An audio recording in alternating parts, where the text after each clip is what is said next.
All right, welcome to a very strange and very wonderful world. In this little philosophical bestiary, we're going to meet some pretty unusual creatures, all to help us ask one of the biggest questions there is.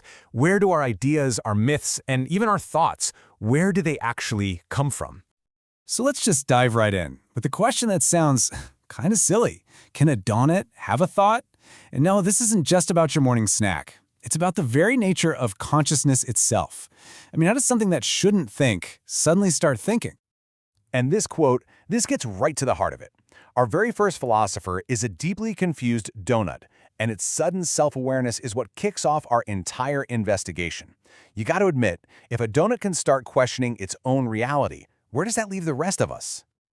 To even begin to answer the donut's question, we need to rewind, way back to a simpler time, a world governed not by abstract thoughts, but by pure, raw, undeniable physical certainty. A time when lizards ruled. From the dinosaur's perspective, the world is, well, pretty simple.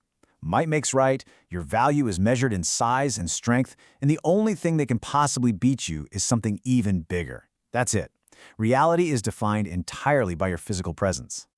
And it's not just the guys on the ground. The same view is echoed from the skies. The pterodactyl sees the exact same simple truth. Evolution is a one-way street, and that street goes towards bigger and stronger. The whole idea of getting smaller, it just doesn't compute in this world. So, for these creatures, reality is super straightforward, right? It's a tangible world of clear physical rules where size equals superiority. There's no room for myth, no space for abstract ideas. But what happens when that physical reality starts to change? And that brings us to our next chapter, from bones to belief. What happens when the physical leftovers of the past become the seeds for something totally new inside our minds? This is the great leap from the tangible to the imagined. And who better to observe this incredible transformation than a delicate butterfly? It notices something really profound. The dinosaurs haven't just vanished. They've been reborn as dragons, not in the physical world, but entirely within the landscape of the human mind. Which, of course, raises the question, how on earth does that happen? Well, it happens through something we can call a psychological template. Think of it like a mental blueprint. The memory of a giant, scaly lizard, maybe from an old fossil, provides the root form. Then, when enough minds use that same template, it just blossoms into a shared myth.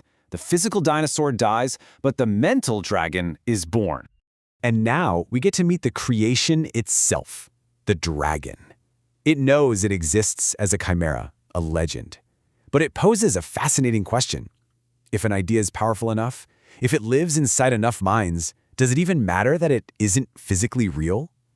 In a way, it's just as real as the device you're watching this on. And hey, this isn't just about cool mythical beasts. Our friend the dove here points out how these templates create symbols we just accept. I mean, why does a dove symbolize peace? It's a totally arbitrary association, a psychological template that got so common it became a shared reality, a reality that doves themselves probably don't even agree with. But not all of these creations, get it. The centaur, this strange mashup of human and horse, is left wondering, why? What need in the human imagination does it possibly fulfill?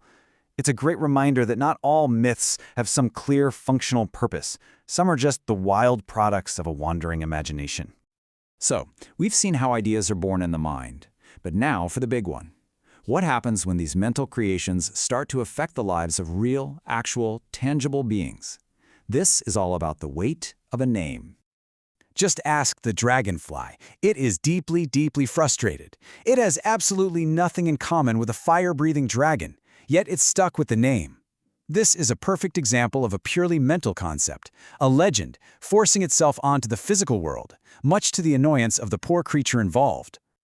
And oh man, look at the poor bear. Its fearsome, professional reputation is being constantly wrecked by its cuddly-looking relative, the panda. The public's idea of what a bear-like creature is has been totally reshaped by pandas rolling around and bouncing balls, and that directly impacts how the actual bear is perceived. An idea is literally changing its reality. The fox is in the same boat, just as confused. It's famous for being witty and cunning, but it has no earthly idea why. This whole reputation, it seems, was just conjured out of thin air, a strange mental concoction that got assigned without any proof. These labels, born from our own minds, can be powerful, they can be persistent, and sometimes they're completely baseless. All right, this leads us to our final and maybe the most profound part of this whole journey. We've explored where thoughts come from, but now we have to ask a much more uncomfortable question. What is a thought actually worth? To tackle this, we meet our last narrator, an egg. And its take on all this? It's startling. Before consciousness, there was nothingness, and in its view, that was way better. The sudden burden of existence, of having to think and feel, it's just exhausting. Think about that moment. For the egg, for the entire universe, there's a point where there is no awareness. There's just nothing. And then bam, consciousness begins. The consequence of that single moment is immense. With consciousness, the universe is no longer just a collection of silent physical laws. For the very first time, it can be known. It can observe itself. We always assume consciousness is this amazing gift, right? The ultimate prize of evolution. But what if it wasn't? From inside its shell, our little egg looks at this grand awakening and asks a truly wild question. Was it all a mistake? And that's the really unsettling thought we're left with.